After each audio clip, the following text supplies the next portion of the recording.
ನಮಸ್ಕಾರ ಸ್ನೇಹಿತರೆ, ನಮ್ಮ ಮೈಥಾಲಜಿ ಮೀಡ್ಸ್ ಮೀ ಚಾನೆಲ್ಗೆ ನಿಮಗೆಲ್ಲರಿಗೂ ಸ್ವಾಗತ. ಸರಳ ಸುಂದರಕಾಂಡ. ಶ್ರೀ ಸೀತಾರಾಮ ಹನುಮದ್ಭ್ಯೋ ನಮಃ. ಶ್ರೀ ಗುರುಭ್ಯೋ ನಮಃ. ಅಕ್ಷಕುಮಾರನ ಸಂಹಾರ. ಪಂಚಸೇನಾಪತಿಗಳು ಸಾಯಲು ರಾವಣನು ತನ್ನ ಮಗ ಅಕ್ಷಕುಮಾರನತ್ತ ನೋಡಲು ಅದನ್ನೇ ಸಂಜ್ಞೆ ಎಂದು ತಿಳಿದು ಸೈನ್ಯ ಸಹಿತನಾಗಿ ರಥವನ್ನೇರಿ ಹನುಮಂತನಿದ್ದ ಕಡೆಗೆ ಹೊರಟನು. ಅಕ್ಷಕುಮಾರನ ದಿವ್ಯ ರಥವು ಲಂಕಾವನವನ್ನು ಪ್ರವೇಶಿಸಿತು. ಆಂಜನೇಯನನ್ನು ನೋಡಿ ಬೆರಗಾದ ಅಕ್ಷಕುಮಾರನು 3 ಬಾಣಗಳನ್ನು ಪ್ರಯೋಗಿಸಿದನು. ಅಗ್ನಿಯಂತೆ ಪ್ರಜ್ವಲಿಸುತ್ತಿದ್ದ ಆಂಜನೇಯನನ್ನು ನೋಡಿ ಅಕ್ಷಕುಮಾರನು ಬೆರಗಾದನು. ಆದರೂ ಅವನ ಬಾಣಗಳನ್ನು ಹನುಮಂತನ ತಲೆಗೆ ನಾಟಿತು. ಆಗ ಮಾರುತಿಯು ಆಕಾಶಕ್ಕೆ ನೆಗೆದನು. ಬಾಣಗಳ ಸಂದಿನಲ್ಲೇ ತೂರಿ ಆಕಾಶದಲ್ಲಿ ಸುಳಿದಾಡಿದನು. ಅಕ್ಷಕುಮಾರನ ಬಾಣ ಹನುಮಂತನ ಎದೆಯಲ್ಲಿ ನಾಟಿತು. ಆದರೂ ಕುಮಾರನನ್ನು ಕೊಲ್ಲಬೇಕೇ ಎಂದು ಕ್ಷಣಕಾಲ ಯೋಚಿಸಿದ ಮಾರುತಿಯು ಕೊಲ್ಲೋದೇ ಸರಿಯೆಂದು ನಿರ್ಧರಿಸಿ ಅವನ 8 ಕುದುರೆಗಳನ್ನು ಅಪ್ಪಳಿಸಿ ಕೊಂದನು. ಅಕ್ಷಕುಮಾರನು ಖಡ್ಗವನ್ನು ಹಿಡಿದು ಆಂಜನೇಯನ ಮೇಲೆ ಎರಗಿದನು. ಹನುಮಂತನು ಅವನ ಕಾಲುಗಳನ್ನು ತಿರುಗಿಸಿ ನೆಲದ ಮೇಲೆ ಬಡಿದನು. ಅಕ್ಷನ ಸರ್ವಾಂಗವು ರಕ್ತಮಯವಾಯಿತು. ಅವನ ಕವಚ ಸಿಡಿದು ಅಕ್ಷನು ದಾರುಣವಾಗಿ ಸಾವನ್ನಪ್ಪಿದನು. ಅಕ್ಷಕುಮಾರನ ಸಾವಿನಿಂದ ಆಕಾಶ ಮಾರ್ಗದಲ್ಲಿ ಸಂಚರಿಸುತ್ತಿದ್ದ ದೇವ ಋಷಿ ಗಂಧರ್ವಗಳಿಗೆ ಸಂತಸವಾಯಿತು. ಅವರು ಐಶ್ವರ್ಯದಿಂದ ವೀರ ಮಾರುತಿಯನ್ನು ನೋಡಿದರು. ಹನುಮಂತನನ್ನು ಯಮನಂತೆ ಮತ್ತೆ ಮಹಾದ್ವಾರದ ಬಳಿ ಹೋಗಿ ಎದೆ ಸೆಡೆತ ನಿಂತನು. ಹೀಗೆ ಯಮನಂತೆ ಹನುಮನು ಮತ್ತೆ ಮಹಾದ್ವಾರದ ಬಳಿ ಹೋಗಿ ಎದೆ ಸೆಡೆಸಿ ನಿಂತಿದಾಗ ಅಕ್ಷಕುಮಾರನ ಮರಣವಾರ್ತೆಯನ್ನು ಕೇಳಿದ ರಾವಣನು ಮಹಾವೀರನಂತೆ ದುಃಖಿತನಾದರೂ ಸಮಾಧಾನಪಡಿಸಿಕೊಂಡು ಆಗ ತನ್ನ ಮಗ ಇಂದ್ರಜಿತನನ್ನು, ಮಗನೇ, ನೀನು ಇಂದ್ರಾದಿ ದೇವತೆಗಳನ್ನು ನಿಗ್ರಹಿಸಿರುವೆ, ತಪಸ್ಸಿನಿಂದ ಬ್ರಹ್ಮಾಸ್ತ್ರವನ್ನು ಗಳಿಸಿರುವೆ, ನಿನ್ನ ಸಮವಾಗಿ ಹೋರಾಡಬಲ್ಲವರು 3 ಲೋಕಗಳಲ್ಲೂ ಇಲ್ಲ.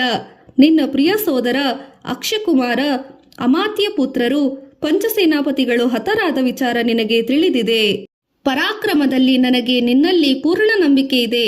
ಈ ಅನರ್ಥಕಾರಿ ಕೊಬ್ಬಿನ ಕಪಿಯ ಬಲವನ್ನು ತಿಳಿದು ನಿಗ್ರಹಿಸು. ನಿನ್ನನ್ನು ಈ ಅಪಾಯಕಾರಿ ಕೆಲಸಕ್ಕೆ ಕಳುಹಿಸಲು ನನಗೆ ಮನಸ್ಸು ಇಷ್ಟವಿಲ್ಲ. ಆದರೆ ರಾಜನೀತಿಯಂತೆ ನೀನು ಹೋಗಲೇಬೇಕಾಗಿದೆ ಎಂದು ಹೇಳಿ ಆಶೀರ್ವಾದ ಮಾಡಿ ಕಳುಹಿಸಿದನು. ಇಂದ್ರಜಿತನಿಗೆ ಮೇಘನಾಥನೆಂಬ ಇನ್ನೊಂದು ಹೆಸರಿದೆ. ಅವನು ದೇವತೆಗಳಿಗಿಂತ ಪ್ರಭಾವಶಾಲಿಯಾಗಿದ್ದನು. ತಂದೆಗೆ ನಮಸ್ಕರಿಸಿ ಯುದ್ಧಕ್ಕೆ ಹೊರಟನು. ಮೇಘನಾಥನ ಆಕ್ರಮಣ. ರಾವಣನ ಮಗ ಮೇಘನಾಥನು ಹರಿತವಾದ ಅಸ್ತ್ರಗಳನ್ನು ಹಿಡಿದು ಹನುಮಂತನ ನೆಡೆಗೆ ನುಗ್ಗಿದನು.